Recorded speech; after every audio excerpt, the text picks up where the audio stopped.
Bom dia a todos, na paz do Senhor Jesus Cristo.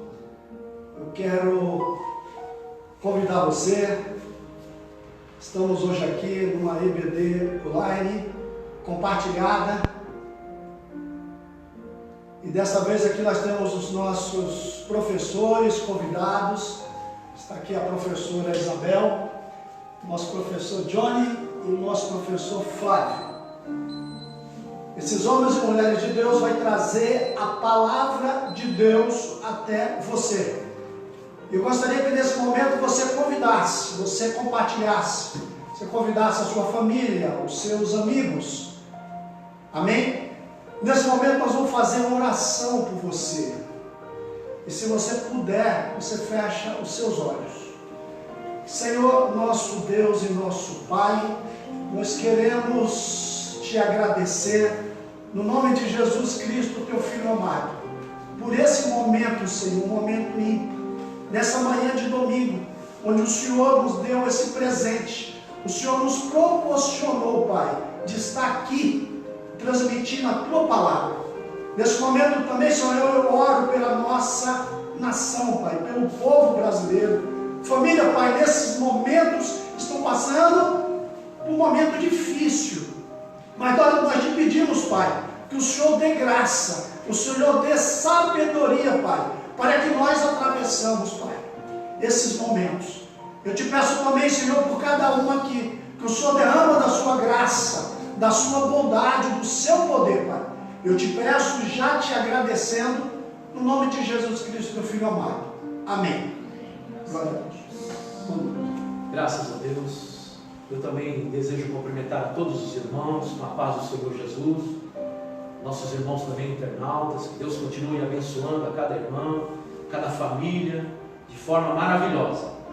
Quero convidar os irmãos para nós estarmos adorando ao Senhor Jesus com o hino da nossa harpa, hino de número 141 da nossa harpa cristã. Guia-me sempre, meu Senhor. 141.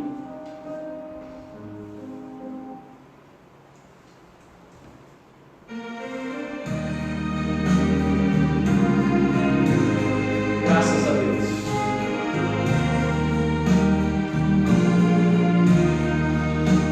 Aonde guiar-me, meu Senhor, eu seguirei por teu amor. És tua mão que me conduz por mim ferida sobre a cruz. Guia-me sempre, meu Senhor, guia meus passos, Salvador. Tu me compraste sobre a cruz, rege em tudo, meu Jesus. Acho prazer em te seguir, descanso e paz me faz sentir. Doce é a mim o teu querer, gozo me traz de obedecer. Guia-me sempre, meu Senhor, guia meus passos, Salvador. Tu me compraste sobre a cruz, rege-me tudo, meu Jesus. Sigo sem medo, meu Senhor, que me encheu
vamos dar início na ministração com a nossa professora Isabel. Amém. Paz do Senhor Jesus Cristo, a igreja do Senhor, a todos que estão nos assistindo. Creio que a lição de hoje vai falar de uma coisa que nós realmente estamos precisando, uma iluminação, uma luz, para suportarmos os dias difíceis que temos vivido. E a lição de hoje também, uma carta, continuação da carta de Paulo à igreja de Éfeso. E vai falar da iluminação espiritual do crente, a lição de número 4, do dia 26 de abril. E o texto áureo já traz para nós um grande ânimo, uma grande ilustração do propósito de Paulo nessa carta, que diz: para que o Deus de nosso Senhor Jesus Cristo, o Pai da glória, vos dê em seu conhecimento o espírito de sabedoria, de revelação. O único jeito de vivermos o nosso dia a dia, seja em casa, na sociedade, no mundo, naquilo que nós fazemos e para aquilo que nós vivemos, sabedoria e conhecimento da parte de Deus para superarmos essa fase. E a verdade prática diz assim: a vocação do crente inclui a herança de preciosas riquezas conferidas aos eleitos pela grandeza do poder de Deus. Grandeza do poder de Deus. E começando esta lição, cabe deixar um pouquinho claro a vocês o termo iluminação, de que se trata a lição. Vai falar da iluminação do crente, que é aquele que recebeu ou recebe uma luz, uma claridade. E essa claridade, ela vem da graça do Espírito Santo de Deus sobre a nossa vida, um presente de Deus para a nossa vida. E vai falar também um pouco sobre a capacitação do Espírito Santo, que veio através da predestinação de Deus, do propósito de Deus para a vida daqueles que aceitam Jesus como Salvador. Então, essa iluminação, a introdução vai falar que é a influência ou ministério do Espírito Santo que capacita todos os que estão num relacionamento correto com Deus para entender as Escrituras. Então, vale para todos? Não vale para todos, vale para aqueles que têm uma vida correta com Deus, porque recebemos essa clareza espiritual se estivermos conectados. O que estudaremos aqui? As bênçãos espirituais e a profunda esperança que cada crente deve guardar em Cristo. Eu fiquei pensando sobre esse termo guardar. Por que Paulo não fala a profunda esperança que temos em Cristo? Porque não basta só ter, nós precisamos ter e guardar. Então, essa introdução, eu diria que Paulo vai nos exortar no capítulo 1, do versículo 15 ao 23, a louvar o Senhor pela nossa eleição. Que eleição é essa? A eleição de que foi falada na lição passada, essa eleição de escolha. Nós fomos escolhidos, nós participávamos de uma grande candidatura, a candidatura de ficarmos perdidos sem Deus, perdidos sem salvação. O que é que Deus fez? Ele nos garantiu, nos dando a oportunidade de participar, e nós somos escolhidos para sermos salvos por Cristo Jesus, nosso Senhor. E Ele nos predestinou para determinar o propósito que Ele tinha com relação a essa eleição. Também, nessa lição, veremos que, além de louvar a Deus, agradecidos por sermos eleitos, nós vamos também aprender com Paulo a buscar a iluminação divina. De quem? Do Espírito Santo, para compreender essa eleição, porque após essa eleição nós somos chamados para fazer algo. Eu fui chamado para fazer algo, cada um de nós fomos chamados para fazer algo. Algo do quê? Diferente. A palavra de Deus diz assim que as pessoas precisam olhar e ver Deus na nossa vida. Então, que essa iluminação do Espírito Santo nos capacite para nós realmente praticarmos essa chamada e herança. E também, nessa introdução, vamos entender a grandeza do poder do nosso Deus.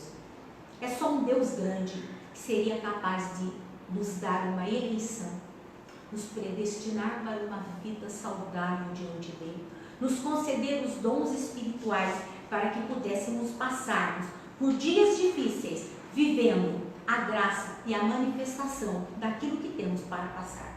E o primeiro tópico diz: a esperança da vocação e as riquezas da glória. Paulo deixa bem claro aqui que precisamos ser iluminados para ver essa dimensão. Essa dimensão, irmãos, sem essa iluminação não dá. A gente observa que algumas pessoas, elas tentam viver o Evangelho, tentam viver a palavra de Deus, mas muitas das vezes, né, irmão Johnny, irmão Flávio, elas perdem o foco porque falta o quê? Essa iluminação. Olha sem ver essa luz. Que luz é essa? A luz que traz a noção de entendimento do porquê fui eleito, o entendimento de por que eu tenho que viver isso, do entendimento de por que eu preciso viver nesse mundo e do entendimento de que um dia verei a Deus face a face num lugar ainda melhor. Essa capacitação é essa devoção, é essa esperança e essa vocação. E Paulo começa a dizer isso. Então, como é que a igreja de Éfeso, como é que a igreja de Cristo na face da terra, em Taubaté, hoje, 26 de abril, vai viver isso? Primeiro, com uma ação de graça de intercessão. Você precisa todos os dias dar graças a Deus por ter sido escolhido, por ter sido capacitado. Ah, mas eu não sou. Peça a Deus, Ele vai fazer isso. A ação de graça é gratidão, e a intercessão, durante a intercessão você peça a Deus: Senhor, eu preciso de mais sabedoria, eu preciso de mais iluminação para estar enxergando a luz da Tua palavra, porque é isso que vai fazer com que nós permaneçamos no caminho. Errar, nós vamos errar, mas tem a graça, a misericórdia de Deus que vai nos capacitar para nós encontrarmos o verdadeiro sentido daquilo que Deus tem para nós. E nessa ação de graça e intercessão, nós temos que lembrar de 4 coisas. Como eu falei, a eleição, Deus nos elegeu e nos escolheu. O que eu tenho que fazer, Senhor? Obrigado por isso. É só isso que Paulo queria. Obrigado porque eu consegui. Obrigado, Senhor, porque eu fui eleito. Obrigado porque hoje eu consigo entender a dimensão do Evangelho. Para que é que ele foi criado? Do tamanho da grandeza de Deus. Sobre a predestinação, o que vem a ser essa predestinação, já foi explicado na lição passada, é o propósito de Deus em dar a nós aquilo que Ele tem proposto. O quê? Uma vida plena neste mundo e uma salvação garantida. Tem preparado para nós uma vida em glória ainda muito melhor, onde não vai ter todos esses problemas que passamos, política, dor, contágio, doenças infecciosas, problemas financeiros. Temos que passar por isso? Sim. Se precisamos passar por isso, vamos dar graças a Deus e pedir: Senhor, me mostra o porquê que eu tenho que passar por tudo isso. Mas a predestinação nos garante um propósito que tem para nós algo ainda melhor. Uma outra coisa que nós devemos dar graça pela filiação.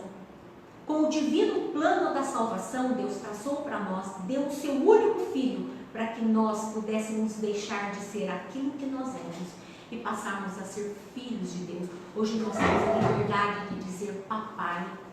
Passamos a ser filhos de Deus, ó Deus Pai. O Senhor conhece nossa vida, capacita-nos, Senhor, para entendermos os propósitos que o Senhor tem na nossa vida. Um outro tópico que ele fala também, a ação de graça e intercessão pelo dom do Espírito Santo. Esse dom do Espírito Santo, irmão, é um presente. E isso Paulo fala: se você não tem, busque. Se você não consegue entender a dimensão daquilo que Deus tem preparado para você, Ele vai te capacitar através da ação de graça e da intercessão, para você poder entender por que foi eleito, por que da predestinação, por que do propósito de Deus, por que somos filhos de Deus de graça por isso, e dos dons espirituais. Esses dons espirituais é a capacitação para nós entendermos os propósitos de Deus na nossa vida. Paulo aqui rogava para que os crentes recebessem a capacitação de compreender o Espírito Santo. Nós observamos que muitos não acreditam em dons espirituais, muitos não acreditam na revelação do Espírito. Eu confesso para vocês, eu não sei o que seria de mim, eu, Isabel, se não fosse a clareza das coisas celestiais na minha vida. Porque muitas das vezes nos pegamos indagando o porquê disso, o porquê daquilo, né? Por que temos que passar por isso? Mas aí, aqui Paulo fala assim, que Deus, através da sua graça, nos concedeu um presente chamado Espírito Santo, para que pudesse trazer clareza para nós. E com isso veio uma bagagem muito rica. A primeira coisa que Paulo chama a atenção, a esperança da chamada. Por que fui chamado? A riqueza dessa herança. Os meus amigos de aula vão falar isso também, os professores vão falar sobre essa riqueza dessa herança, essa riqueza imensa. Para pensar, você não fez nada e ganhou uma riqueza, uma herança. A herança é passada de pai para filho. Para que eu pudesse conseguir essa herança, Deus deu o seu Filho Jesus. E a grandeza do poder de Deus. E tudo isso que eu falei da introdução se resume nisso. 1 Coríntios 2, 14 e 15. O homem natural não compreende as coisas do Espírito de Deus. Não adianta. Se você não pedir e não fizer, como Paulo está suplicando aqui, ele está nesse capítulo suplicando, é uma adoração, é uma oração. Se você não pedir essa capacitação, você como homem natural não vai entender. Por quê? Lhe parecem loucura as pessoas que não conhecem esse Deus, que não conhecem a mensagem passada através desse rico evangelho e não conhecem a grandeza de Deus. Para eles é loucura. Tudo louco. Eu me converti numa perspectiva assim. Meus avós me ensinaram que se eu lesse a palavra de Deus eu ficaria louca. Mas é uma loucura tão gostosa depois que você conhece Deus, depois que você conhece Jesus como Salvador, que você quer passar isso. Aí aqui continua. E não pode entendê-lo. Se você como homem natural não pode entender, porque ela se discerne só de uma única maneira, espiritualmente. Mas o homem que ele é espiritual, ele discerne tudo muito bem. E ele de ninguém é discernido. O tópico 2 vai dizer da esperança da vocação, e aqui Paulo traz 3 aspectos. O primeiro aspecto, Deus chamou pessoas no passado. Onde isso me traz referência? Em 2 Timóteo 9 que diz que nos salvou e nos chamou com uma santa vocação. Aqui entra a predestinação. Não segundo as nossas obras, porque nós não éramos nada. Nós somos eleitos, mas segundo o seu propósito. Que propósito? A graça que nos foi dada em Cristo Jesus antes dos tempos dos séculos. Então, essa eleição veio antes que Deus houvesse criado todas as coisas. O segundo aspecto dessa esperança de vocação está baseado em quê? A chamada abrange o serviço e a santificação no presente. Eu hoje, eleita, com um propósito de Deus na minha vida, vocacionada pelo Espírito Santo de Deus, o que eu vou fazer com isso? Isso está em Efésios 1:4. Como também nos elegeu nele antes da fundação do mundo, para que fôssemos santos e irrepreensíveis diante dele em amor. Aqui Paulo está dizendo assim, um homem digno. Como é que eu mostro, através do Evangelho, a dignidade de Deus?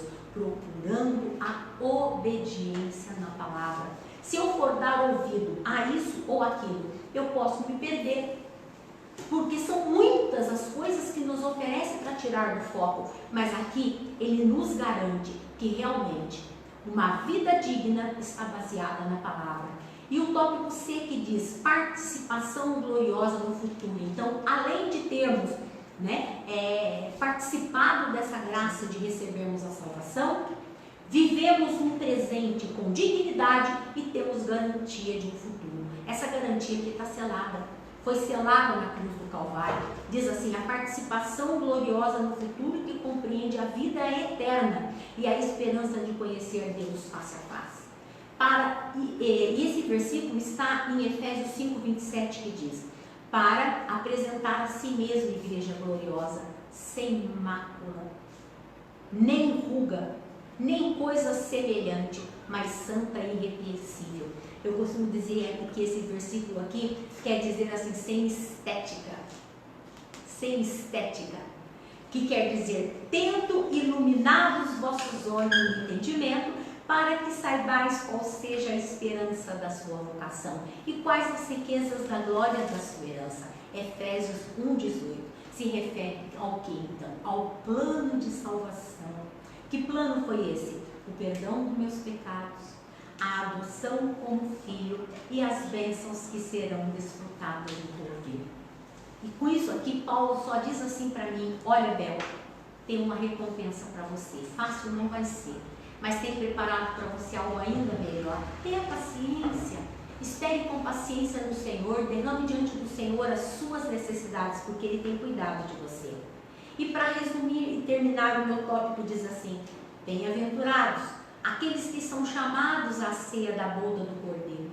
E disse-me: estas são as verdadeiras palavras de Deus. Apocalipse 19:9. Então os salvos tomarão posse na herança preparada, desde que eu foque na palavra, não perca a minha vocação espiritual e ponha em prática aquilo para que fui chamada. Amém? Obrigada, Marcos. Amém. Professor Johnny. Graças a Deus, a paz do Senhor, irmãos. Que maravilhosa aula, né? Nós estamos aqui para falar, para dar continuidade. Nós estamos já na 4ª lição e ainda não saímos do capítulo 1 de Efésios. Tamanha é a profundidade do assunto que Paulo aborda nessa carta. Hoje, aqui no segundo subtópico, ou melhor, no segundo capítulo, nós vamos falar sobre a sobreexcelente grandeza e força do poder divino. Então, esse é o momento que nós vamos estar falando sobre o poder de Deus.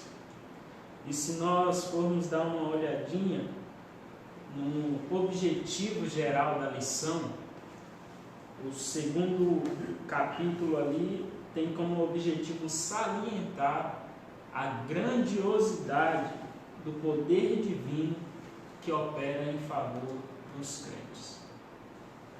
Quando eu li esta lição, reli e li vários capítulos, fiz várias leituras, vários comentários e vim aqui para o objetivo específico desta lição, eu me senti aquilo que de fato nós somos. Um grão de areia entre tantos outros milhões e milhões de grãos de areia na praia, diante do poder de Deus. E eu percebi que nos falta a palavra para podermos falar sobre o poder de Deus. A gente não consegue mensurar, a gente não consegue chegar a uma definição completa, a gente não consegue concluir acerca desse assunto, acerca do poder de Deus. É como quando você está no meio de um oceano tentando subir para encontrar ar para respirar. É muito grande, né? A gente não consegue alcançar a grandiosidade do poder de Deus. E até o apóstolo Paulo, se nós formos olhar as palavras do nosso comentarista aí, ele diz assim: em sua carta, Paulo se esmera no esforço de traduzir a grandiosidade e a eficácia do poder que opera em favor dos crentes. Quer dizer, se você for olhar Efésios capítulo 1 e o verso 19, Paulo diz assim: para que saibais a qual sobreexcelente grandeza do seu poder sobre nós, os que cremos, segundo a operação da força do seu poder. Então aqui há um esforço de fato de Paulo para tentar traduzir, para tentar simplificar ao máximo o entendimento acerca do poder de Deus. E nós vemos aqui que a gente não consegue alcançar a completude desse poder. É muita coisa para a gente conseguir assimilar, o poder de Deus. Mas nós com certeza vamos ficar maravilhados, porque esse poder ele está em nosso favor e não contra nós. Então, o poder de Deus, ele está a favor do cristão, né? Então, quando o apóstolo Paulo ele fala sobre, ele usa o termo a sobreexcelente, né? Ele está falando de algo que ultrapassa. Então, veja bem, a excelência já é um patamar muito alto para o ser humano. A gente não consegue ser excelente em todas as coisas. Já é algo difícil de nós alcançarmos. Aí o apóstolo Paulo fala sobre a sobreexcelente, ou a sobreexcelência. Quer dizer, algo que sobrepõe a excelência, é algo que ultrapassa, que sobrepuja a excelência. Então, é a melhor explicação que Paulo achou para nos fazer entender acerca da grandiosidade do poder de Deus. Então, se o apóstolo Paulo chegou a esse limite, a gente não vai conseguir explicar tanta coisa acerca do poder de Deus. Mas nós vamos fazer algumas leituras que nós vamos ter uma noção melhor acerca desse poder de Deus. A lição ela fala sobre, ela usa termos do grego, por exemplo, que significa extraordinário.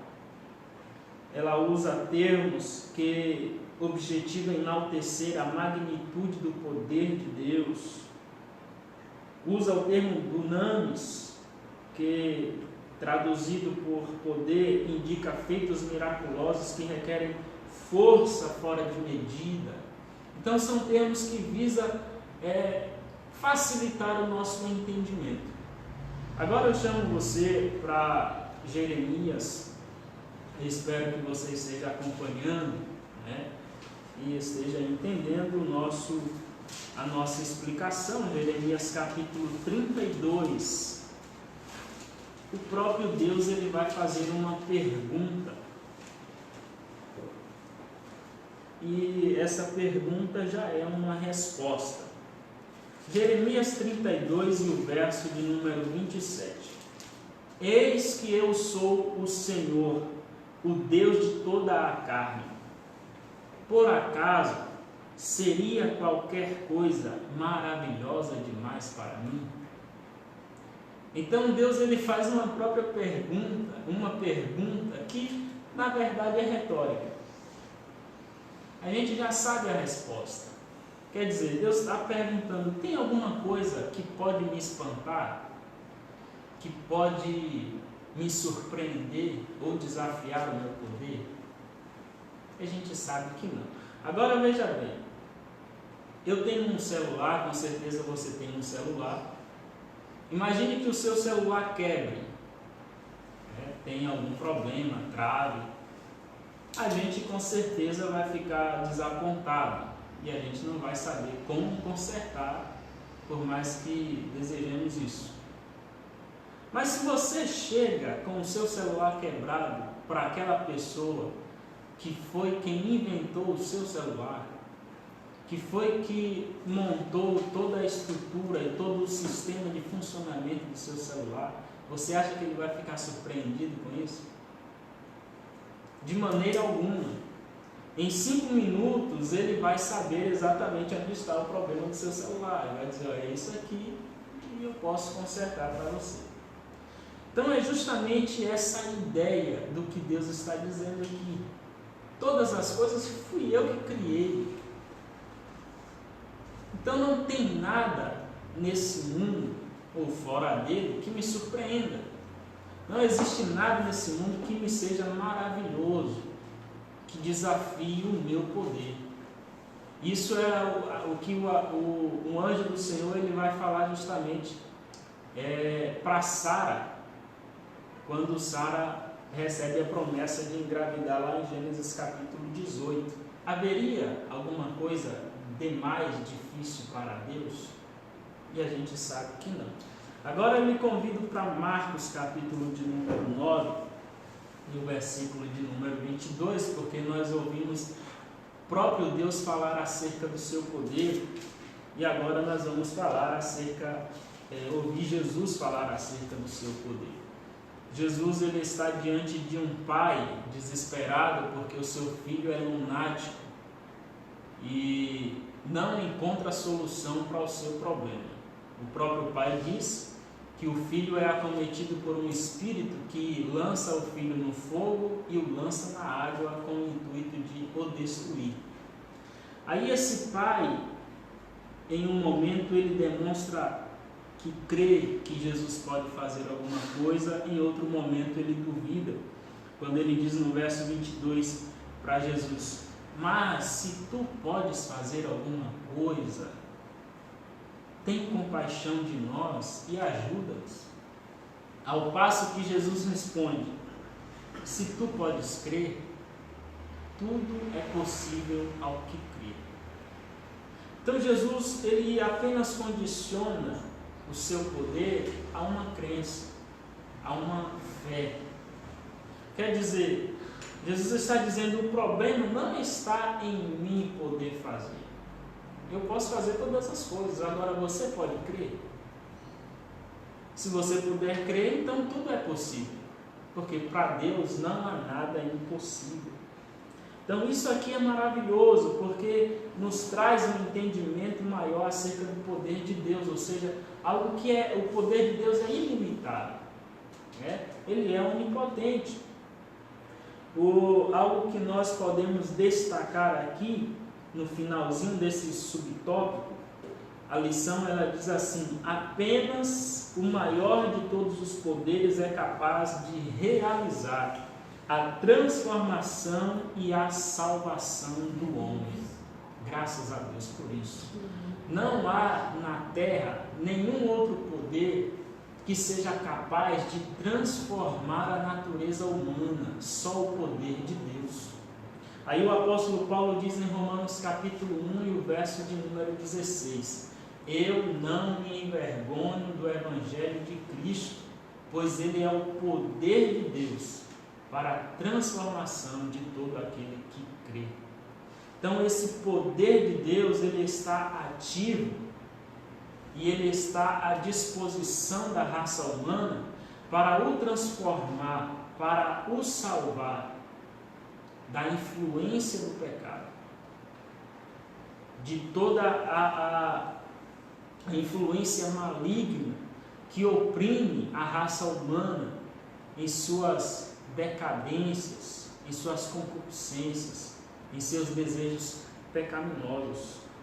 Nós também podemos citar aqui o poder de Deus em ação para transformar o homem, quando nós abrimos Marcos capítulo de número 5, e nós vemos um homem que está possesso por demônios, um homem que já não vivia em meio à sociedade, um homem que já havia sido acorrentado e nada o podia parar. A Bíblia diz que ele estava possesso por uma legião de demônios. Agora os senhores imaginem essa situação, porque uma legião varia de 2.000 a 6.000 pessoas. Então esse homem está possesso de milhares de demônios, vivendo em sepulcros, não tem família, não tem amigos, e não há nada que pudesse transformar a vida desse homem, mas o poder de Deus entra em ação. E a Bíblia diz que quando Jesus chega, aqueles demônios já se prostram diante de Jesus. Então mostra que Deus está acima de todas as coisas e o seu poder opera para transformar a raça humana. O apóstolo João ele escreve em sua primeira epístola, capítulo 3, e o verso de número 8, quando ele diz assim: para isso se manifestou o Filho de Deus, para desfazer as obras do diabo. Então o poder de Deus ele está ativo para transformar a raça humana. Ele está ativo para mudar a raça humana. Isso é algo que Deus gosta de fazer. e é o primeiro milagre que Jesus veio a fazer em seu ministério. O primeiro milagre que Jesus faz, ele transforma a água em vinho. É justamente o milagre que Jesus opera na vida da raça humana. Ele transforma a vida da raça humana, de uma vida pecaminosa para uma vida santificada. Ele nos transporta do reino das trevas para o reino de luz. Graças a Deus pelo seu poder que está em nosso favor, em favor daqueles que creem em Cristo Jesus. Então, eu finalizo aqui esse primeiro subtópico. Essa lição, esse segundo capítulo, ele está bem compacto. Se você for observar, você vê que todos os capítulos normalmente são divididos em 3 partes. Essa aqui está dividida em 2. Isso também mostra que a gente não consegue alcançar, a gente não consegue alcançar essa grandeza do poder de Deus. Então, melhor do que nós usarmos os termos teóricos, os termos gregos, é usar justamente os fatos da palavra de Deus que mostram o seu poder em ação para com aqueles que creem. Então, eu parto aqui para o segundo subtópico, onde fala sobre a força do poder divino. E eu vou lá para o finalzinho do subtópico, do meio para o final, quando diz assim: a associação desses conceitos, o conceito de eficácia, o conceito de vocábulos da operação que foi tratado aqui pelo apóstolo Paulo, revela o poder potencial de Deus, que, inerente à sua natureza divina, opera em favor dos cristãos, ou seja, daqueles que creem. Para aprofundar essa impressionante descrição, Paulo apresenta 3 exemplos irrefutáveis de força desse poder: a ressurreição de Cristo, sua ascensão à direita de Deus nos céus e sua elevação acima de todo domínio. Então o apóstolo Paulo, ele divide aqui em 3 partes, ou seja, ele demonstra a manifestação do poder de Deus em 3 partes. Eu vou falar só de uma, porque com certeza o professor Flávio vai falar das outras 2 que está no capítulo seguinte. Eu vou falar apenas acerca da ressurreição de Cristo. Então o poder de Deus, ele é manifesto na ressurreição de Cristo. A ressurreição de Cristo, ela não pode ser compreendida pelas ciências biológicas, por exemplo, porque ultrapassa qualquer entendimento nesse sentido. Se nós formos olhar Atos capítulo de número 2, tem algo aqui que é especial, que há pouco tempo eu ainda não havia prestado atenção nisso. Mas Atos capítulo 2, o verso de número 24, o apóstolo Pedro, ele está falando acerca da ressurreição de Cristo. E ele diz assim: ao qual, ou seja, Jesus, ao qual Deus ressuscitou soltas as ânsias da morte, pois não era possível que fosse retido por ela. Esse aqui é o primeiro ponto que nós devemos destacar, mostrar que Deus, ele é tão poderoso que a morte, ela não tinha poder para segurar Jesus. Primeiro, que ela não tinha poder para matar Jesus, e segundo, que ela não tinha poder para segurar Jesus no túmulo. Então o apóstolo Pedro, ele faz esse realce aqui: pois não era possível que fosse retido por ela. Quando Jesus, ele, no alto da cruz, ele diz: está consumado, ele está dando justamente o golpe de misericórdia. Ele está se entregando.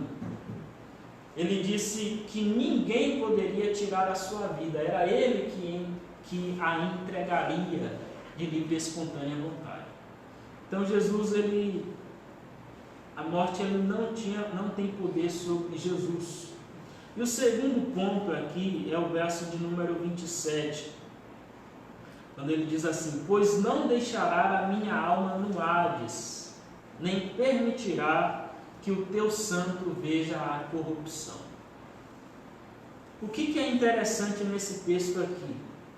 Corrupção aqui é literalmente mau cheiro, decomposição, putrefação.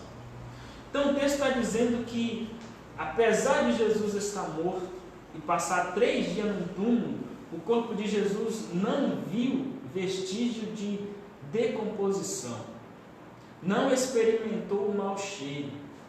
Quer dizer, o corpo de Jesus, ele, ao invés de ter o processo de degeneração e decomposição, foi passando para o estado de regeneração celular.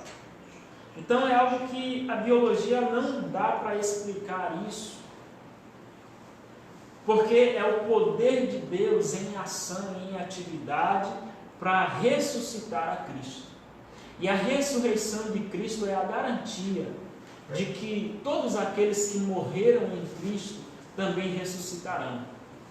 E é a garantia de que nós teremos um corpo glorificado, como glorificado é o corpo do nosso Senhor Jesus.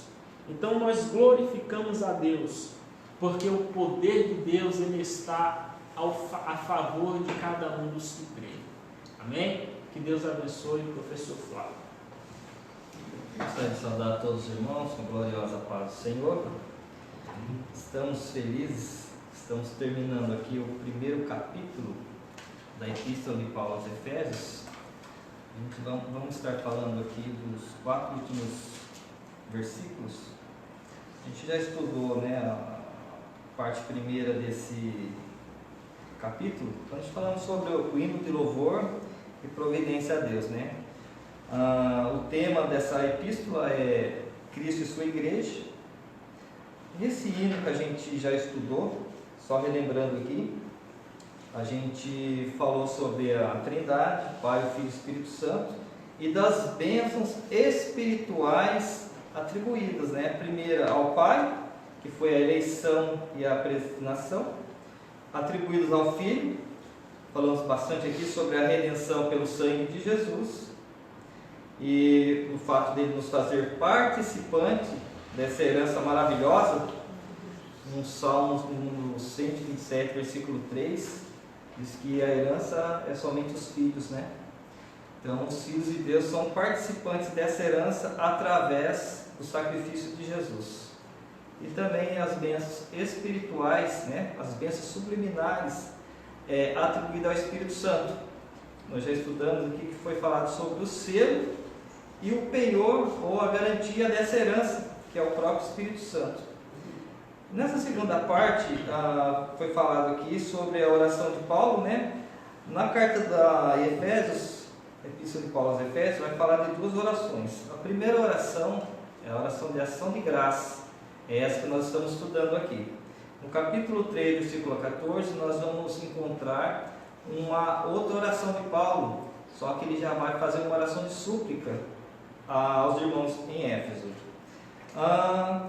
Nós também, irmãos, estamos aqui estudando a respeito da igreja do Senhor em Éfeso, né? Uma igreja abençoada. Quando Paulo começa a falar, que a partir do versículo 15, que ele já tinha ouvido falar, que ele já conhecia a fé e também o amor que existia nessa igreja, né? O amor entre os irmãos e a fé em Jesus Cristo. Nós vamos entrar agora aqui no terceiro tópico, vamos falar sobre a exaltação de Jesus Cristo, nesses 4 últimos versículos aqui. Irmãos, Jesus ele só venceu porque ele teve uma vida de oração. Tem um hino da nossa harpa cristã que diz que Jesus teve completa vitória, porque ele viveu em oração. Esse é o exemplo, irmãos, que nós como igreja do Senhor devemos seguir. Sem oração nós não vamos conseguir chegar até lá. O Senhor nos salvou, nos comprou, nos deu de graça essa salvação.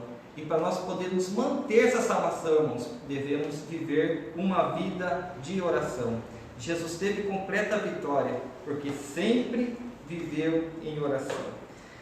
O versículo 20 do primeiro capítulo aqui da Epístola de Paulo a Efésios, ela é a continuação do versículo 19, que vem falando aqui, o qual a sobreexcelente grandeza do poder sobre nós, os que cremos segundo a operação da força do seu poder, que manifestou em Cristo, ressuscitando dos mortos e pondo à direita de Deus. Irmãos, quando a gente abre a palavra de Deus, a gente vai ver aqui o cumprimento de profecias lá do Antigo Testamento.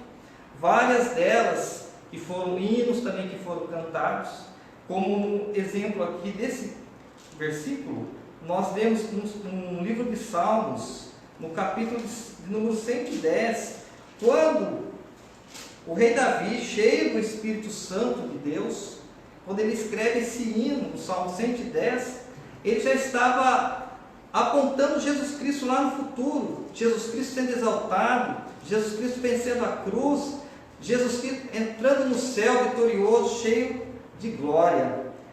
Aqui o Salmo 110 diz assim: disse o Senhor ao meu Senhor. Aqui está falando da Trindade, Deus Pai, Deus Filho: assenta à minha direita, a mão direita, até que ponha os teus inimigos por escabelo dos seus pés. Então aqui, irmãos, nós podemos ver o cumprimento dessa profecia, e quando Jesus Cristo seria vitorioso, seria exaltado no céu. Então, irmão, nós podemos ver na palavra de Deus a grandeza de Deus, o poder de Deus. Nós podemos ver, por exemplo, Deus tirando o povo de Israel do Egito com mão forte, operando sinais, prodígios e maravilhas. Nós podemos ver ali Deus abrindo o Mar Vermelho em duas partes. Nós podemos ver Deus suprindo todas as necessidades do povo de Israel no deserto. Não faltou água, não faltou pão, não faltou o alimento, não faltou a roupa, não faltou o calçado, porque Deus era com mão forte suprindo. Nós podemos ver nos profetas, Elias, Eliseu, os profetas cheios do poder de Deus, ressuscitando até mortos. Nós podemos ver no ministério de Jesus, Jesus ressuscitando os mortos, uma coisa maravilhosa, prodígios, sinais e maravilhas, coisa que o homem não é possível acontecer. Mas nós vemos, irmãos, aqui, Deus ressuscitando Jesus Cristo entre os mortos, de forma ressurreta. A Bíblia diz, irmãos, que Jesus ressuscitou dos mortos, o corpo de Jesus não ficou na sepultura, aleluias. Quando as mulheres chegaram até o sepulcro, e quando elas entraram, achavam que tinha roubado o corpo de Jesus. Mas quando elas olharam, o anjo falou: ele não está mais aqui, aleluia, ele ressuscitou dentre os mortos. Irmãos, essa é a garantia da igreja do Senhor, que Jesus Cristo ressuscitou, e nós somos testemunhas, irmãos. Os discípulos foram testemunha, a igreja continua sendo testemunha que Cristo ressuscitou. Quando Paulo escreve aos irmãos em Gálatas, ele vem falando aqui no primeiro versículo da Epístola de Gálatas, dizendo que Jesus Cristo, o Pai, ressuscitou Jesus Cristo dentre os mortos. Paulo, apóstolo, não da parte dos homens, nem por homem algum, mas por Jesus Cristo e por Deus Pai, que o ressuscitou dos mortos. 1 Coríntios, capítulo 15, esse capítulo que trata sobre a ressurreição, lá no versículo de número 20, ele vai dizer para nós, irmãos, que o Deus Pai, com um poder tremendo, poder forte, né? Coisa que o homem não pode fazer, Jesus Cristo ressuscitou dos mortos e é feito primícia daqueles que dormem. Irmãos, nós um dia seremos ressuscitados. A Bíblia diz lá no livro de 1 João: amados, agora nós somos filhos de Deus, mas ainda não é manifestado o que havemos de ser, mas sabemos que quando Ele, Jesus, se manifestar, seremos semelhantes a Ele, porque assim como Ele é, o veremos. Aleluias!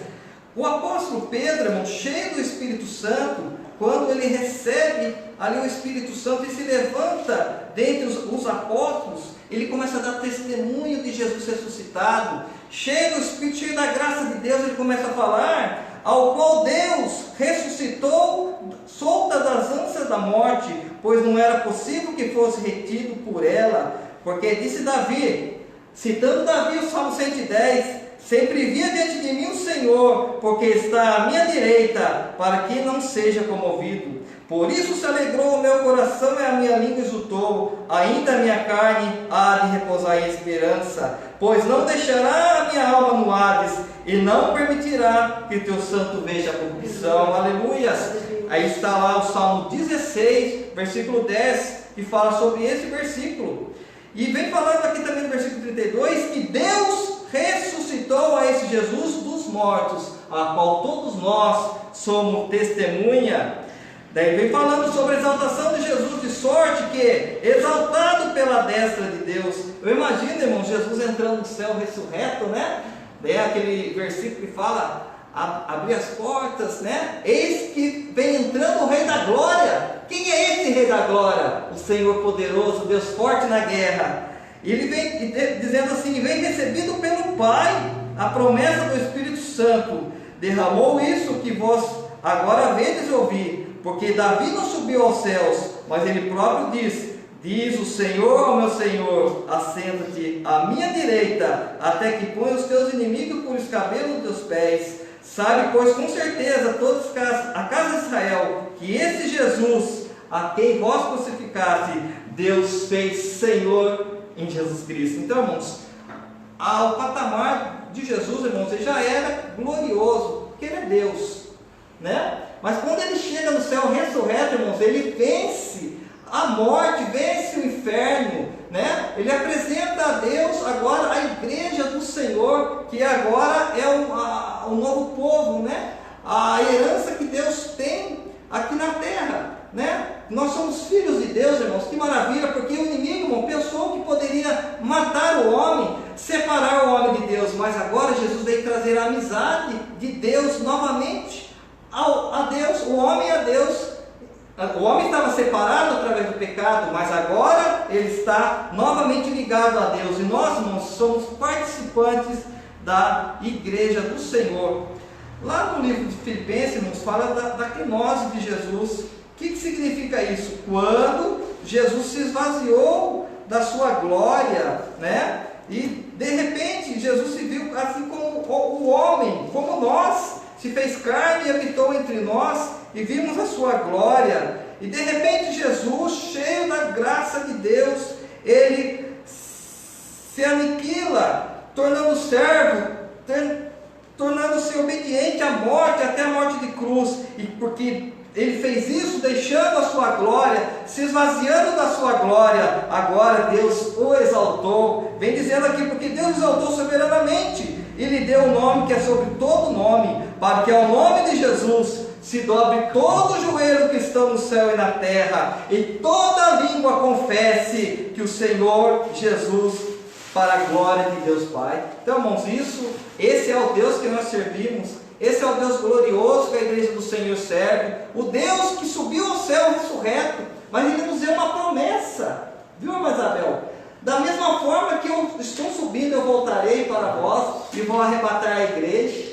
Basta, irmão, que nós, como igreja do Senhor, esperamos com paciência. Tem um hino da harpa que diz assim: com muita prudência eu quero estar esperando o Salvador. Aleluia! O Salvador, irmão, que não tardará, mas Ele está às portas e bate. Se nós abrirmos nosso coração, Ele estará diante de nós e arrebatará a igreja do Senhor. Aleluia!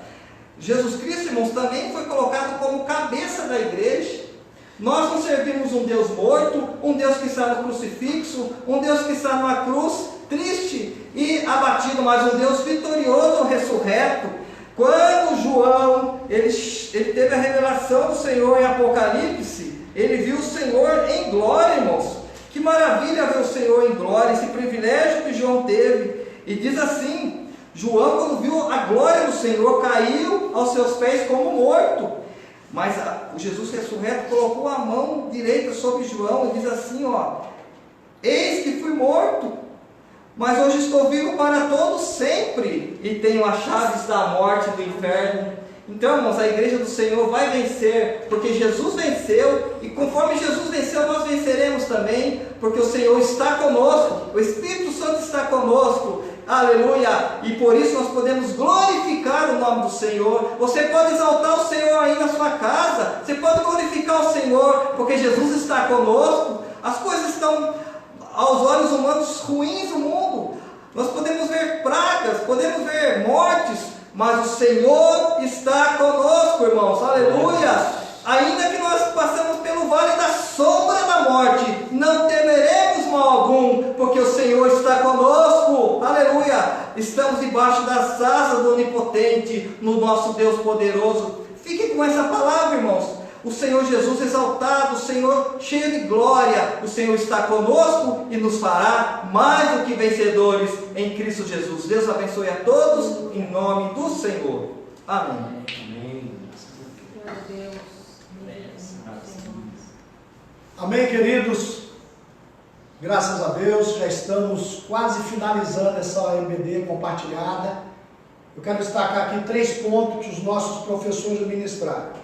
O professor Isabel, ela destacou a vocação e as riquezas da glória inclusas na herança divina. O professor Johnny, ele salientou a grandiosidade do poder divino que opera em favor dos crentes. E o professor Flávio, ele expressou o exemplo da exaltação em Cristo Jesus, nosso Senhor.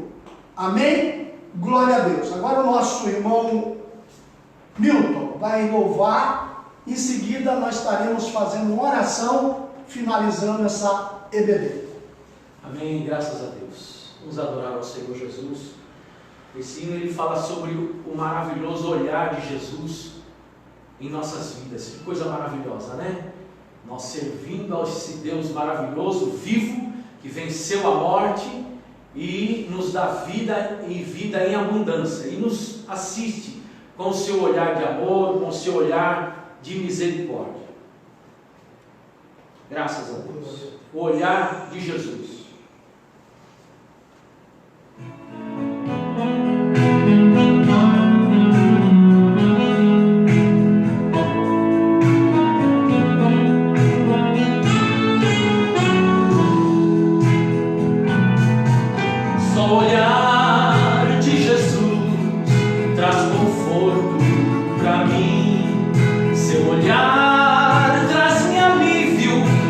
Venho sentir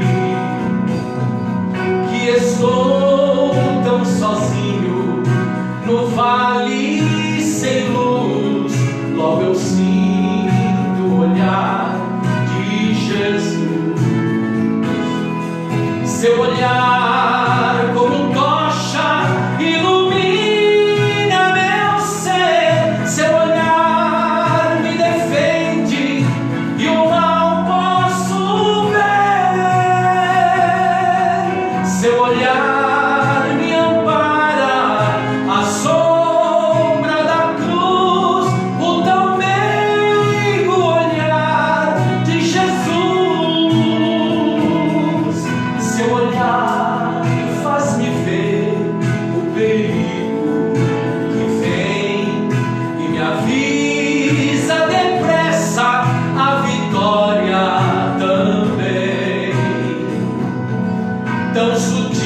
o olhar de Jesus para com as nossas vidas. Graças a Deus. Muito obrigado.